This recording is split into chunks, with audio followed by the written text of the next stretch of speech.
la fonction donc présidentielle. Donc le président doit attendre le nouveau bureau ou la nouvelle configuration de l'Assemblée nationale. En toute logique, oui, sauf que la Constitution a ses impératifs. Le discours de l'État, de la nation, devant les deux chambres réunies en congrès, est prévu à une date constitutionnelle. Okay, exactement. Ne pas le faire équivaudrait à une violation patente de la Constitution. Vous savez, on est dans plusieurs stratégies pour atteindre un objectif, mais parfois, je crois qu'on a des petites lacunes en termes de calcul des conséquences. Mais dans ses discours, le chef n'a pas parlé personnellement de Vital Kamerhe. Hein, il a parlé de la corruption, il a parlé de... Vraiment, on doit être sévère avec la corruption, avec tout ce qui détourne les deniers de l'État, mais il n'a pas vraiment cité Vital Kamerhe. Alors, vous êtes proche de VK. Quel est son sort aujourd'hui? Est-ce qu'il a déjà réagi? Parce que je ne sais pas, le sort de l'UNC... VK personnellement, on en est où? Une chose est sûre, je sais qu'il n'a pas parlé de Vital Kamerhe, pendant qu'il parlait des escrocs, des corrupteurs et tout, pour la simple et bonne raison que Vital Kamerhe ne fait pas partie de cette catégorie. Condamné à 20 ans de prison. Oui, mais condamné à 20 ans de prison en première instance. Il ne sera condamné définitivement qu'une fois l'appel interjeté et coulé en force de chose jugée. Donc, jusqu'à preuve du contraire, Vital Kamerhe reste présumé innocent, tant qu'il n'a pas épuisé, mais il l'est toujours. Et vous pensez que le chef de l'État, et vous pensez que le chef de l'État va maintenir un grand voleur comme directeur de cabinet? Non, le chef de l'État laisse la justice faire son travail, partant du principe que Kamerhe n'étant pas condamné définitivement, on ne peut pas dire de lui qu'il est réellement malade, parce qu'il y a une certaine opinion qui disent que non, Vital est en train de simuler, comme l'a fait à l'époque Moïse Katumbi, pour sortir du pays, parce qu'on le sait comment ça se passait pour que Moïse sorte de ce pays quand Kabila était encore chef de l'État. Alors les gens disent un peu de parallélisme, donc VK est en train de simuler pour simplement sortir de ce pays et aller renforcer son opposition au chef de l'État, parce que beaucoup craignent que si VK sorte de ce pays, il peut rentrer par l'est de la République et fomenter une grande rébellion. Il est quand même un grand Bouana ou un grand... voilà, un politicien qui pèse à l'est de la République. Donc, je suis un peu surpris que... Vaut mieux avoir son ennemi plus proche de lui que ses amis. Oui, mais vaut mieux avoir ses ennemis plus proches de lui que ses amis. La différence, c'est que Vital Kamerhe n'est pas l'ennemi du chef de l'État. Vous en êtes sûr? Parce qu'il a saboté les 100 jours du chef de l'État. Hein. C'est ce qu'on dit. C'est ce qu'on dit. Mais il y a beaucoup de matière là-dessus. Je n'ai pas envie de revenir sur une affaire qui est pendante devant les cours et tribunaux. Mais je tiens à vous rappeler que le chef de l'État a effectivement parlé d'une certaine manière de l'affaire Kamerhe.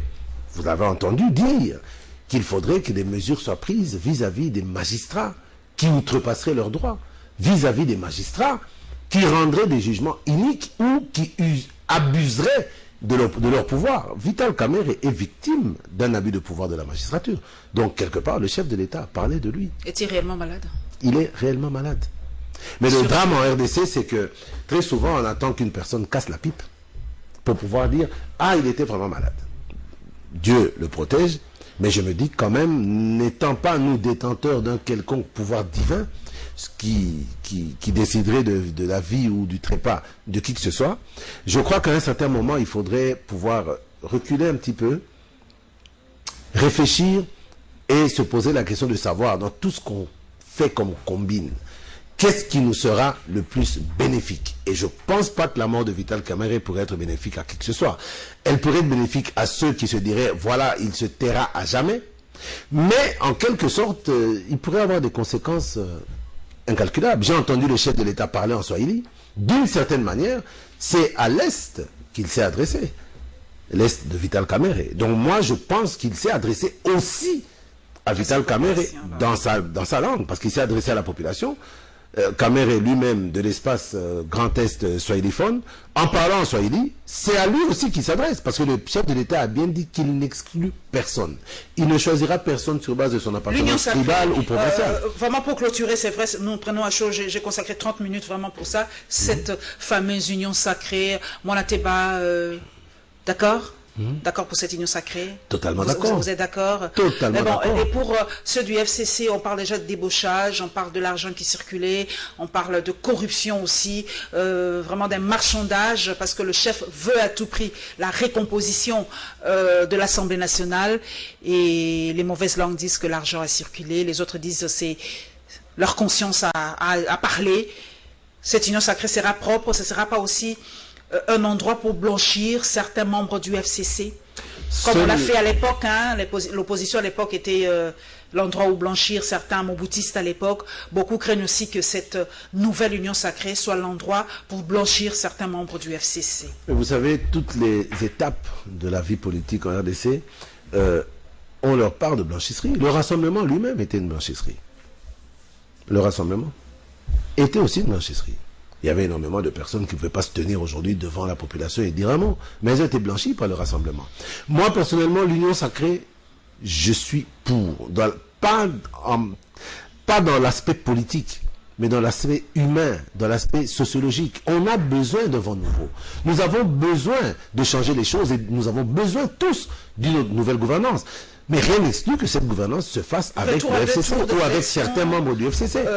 Les éléments me viennent. Retour à 2 tours des élections présidentielles pour... Parce que le chef d'État en a parlé. Il faut qu'on retourne aux 2 tours à la présidentielle lors des élections de 2023. Absolument. Ça évitera au moins que les présidents en fonction s'arc-boutent sur leur pouvoir et cherchent à tricher au maximum au premier tour. Le chef de l'État lui-même parle du retour aux 2 tours parmi les remarques qui lui ont été faites. C'est une très bonne chose de revenir aux 2 tours. Ça réouvrirait un peu le jeu démocratique. Ça permettra enfin qu'on puisse faire un choix définitif entre 2 candidats au lieu de le faire sur un seul. Bien que très souvent, en RDC, même si on arrivait à 2 tours et que pour finir, il y avait les 2 derniers au 2e tour, on serait parfois amené à choisir entre la peste et le choléra. L'avenir politique de Joseph Kabila, c'est la CPI. Beaucoup disent qu'il doit aller à la CPI. Il a commis beaucoup de meurtres, beaucoup d'offenses aux droits de l'homme et tout ça. Et donc, pour vous, Kabila, CPI? Non, la porte est déjà ouverte pour la CPI? Non, ce que je sais, c'est que je dissocie de temps en temps les actions du FCC et les actes de Joseph Kabila, sénateur à vie.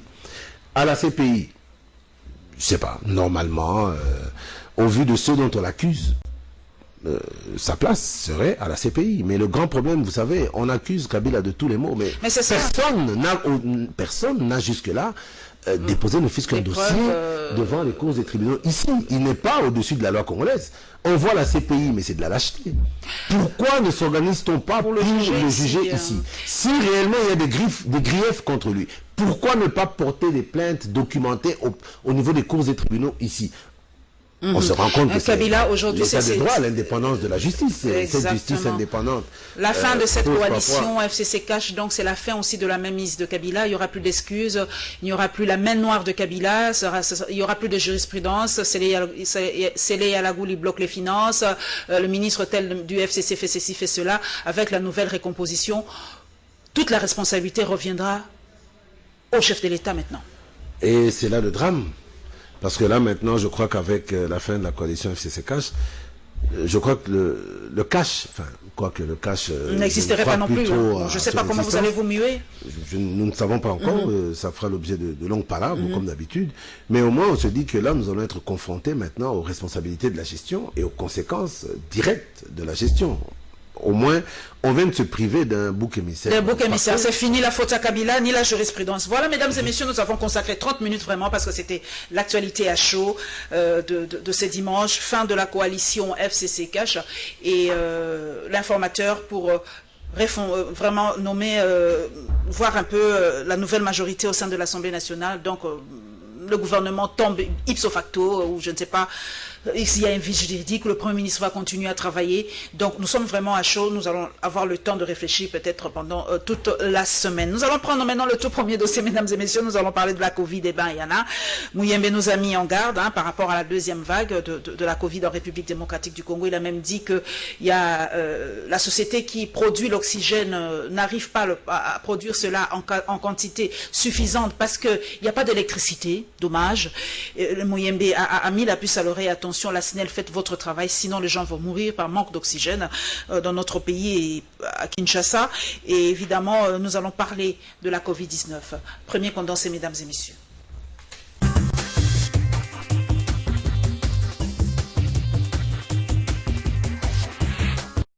Nous avons fait le tour des centres de traitement Covid dans la ville de Kinshasa. Et nous vous confirmons que la deuxième vague est là. Par tous les hôpitaux que nous avons visités,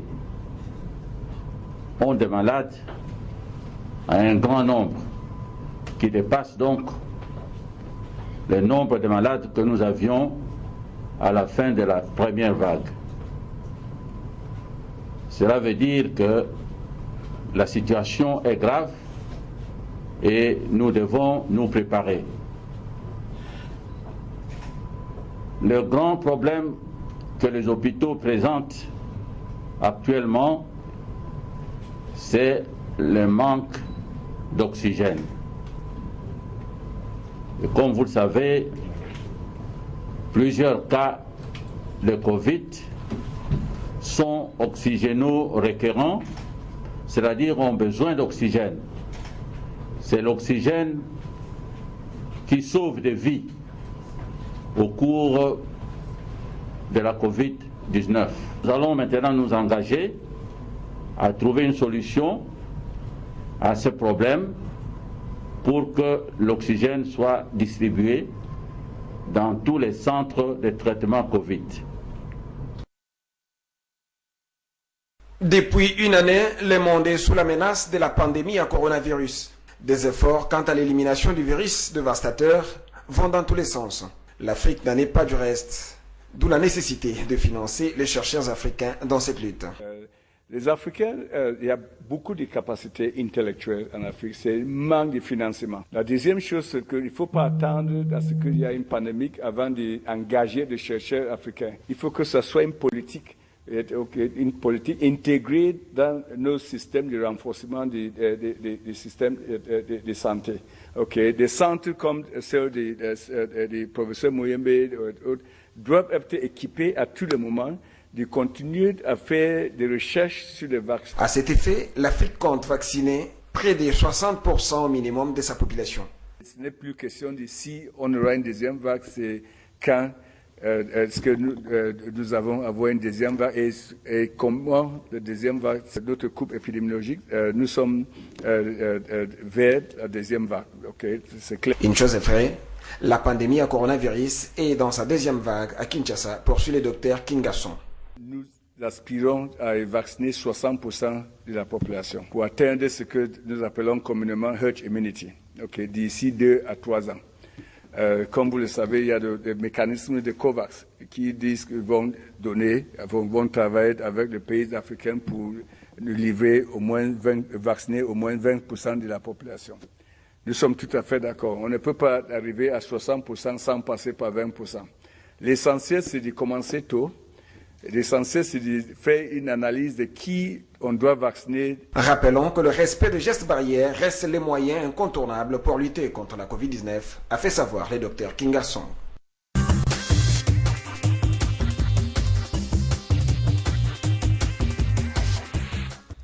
Daniel Monatiba, nous avons suivi le docteur Tanfon. Quand même bizarre qu'une grande société en République démocratique du Congo, nous ne parvenons pas à produire de l'oxygène par manque de courant électrique. Non, mais ce qui est bizarre, ce qui est encore plus bizarre, je tiens à informer l'opinion, je pense que beaucoup ne le savent pas. Le drame, c'est qu'au niveau de la SCTP, nous avons une unité de production d'oxygène. Ah bon? Plus grande même, je pense, que celle qui a des déboires avec la SNEL. Mais qu'est-ce qui se passe? Pourquoi vous ne produisez pas? Mais parce que les appareillages ne sont pas totalement montés. Il y a une équipe qui devait venir pour procéder au montage et à la formation du personnel. Je crois que c'est aussi un appel lancé, pathétique, au niveau du ministère, au niveau du gouvernement, pour qu'il puisse donner un peu à la STTP. Quel gouvernement? Le gouvernement est en train d'évacuer ou des affaires courantes? Quel gouvernement? Oui, mais ce sont des hommes qui vont être évacués. Mais les institutions vont rester. Ces hommes-ci, ou ceux à venir, c'est un appel qui est lancé et qui reste en l'air. Celui qui le saisira, le saisira. Il est grand temps de doter la STTP de moyens pour pouvoir arriver à mettre notre politique en application. Nous avons le PCA, José Makila et les autres administrateurs, dont moi-même. Je crois que nous avons une vision claire de ce qu'il y a à faire. Nous savons ce qu'il y a à faire. Nous proposons, mais à un moment, vous êtes buté. Qu'est-ce qui manque? C'est encore le FCC qui bloque la bonne marche De l'ex-Sonatra? Non, mais... C'est toujours le FCC. Ce sont les financements du gouvernement. Donc, dès qu'on... En majoritaire FCC, donc sur le voilà, FCC. On y est encore, mais moi, je ne réfléchis pas comme ça. Je me dis que les problèmes au Congo sont globaux. Et par rapport à ça, on ne peut pas se focaliser que sur un problème. Mais ce que je demanderais, c'est que le peu qui pourrait être fait puisse être fait. Le chef de l'État était le premier à permettre à ce qu'on puisse toucher, au début de son mandat, 6 millions de dollars. Bien que ces 6 millions aient été dilapidés, et je crois qu'il y a des poursuites qui devront être lancées pour ça. Mais 6 millions de dollars, ça a donné une petite bouffée d'oxygène à Donatra. Donc on se rend compte qu'avec un peu de bonne volonté, de grandes choses peuvent être faites. Les chercheurs africains, c'est vrai qu'aujourd'hui on parle beaucoup de chercheurs européens, l'impact des chercheurs européens dans l'obtention du vaccin contre la Covid-19, mais on ne sent pas les travaux des chercheurs africains. Bon, le docteur Mouniangui, bon, depuis qu'il est venu, lui s'est dit que bon, il est buté à une certaine classe ici qui ne veulent pas de lui, qui le combattent, qui ne veulent pas qu'il travaille, qui produise son médicament. Il y a un système qui l'empêche de travailler ici en République démocratique du Congo. Mais en général, les chercheurs congolais, africains, on ne les sent pas dans la bataille du Covid-19. Non, mais c'est un drame. Les chercheurs congolais, avant qu'on les prenne au sérieux, ils doivent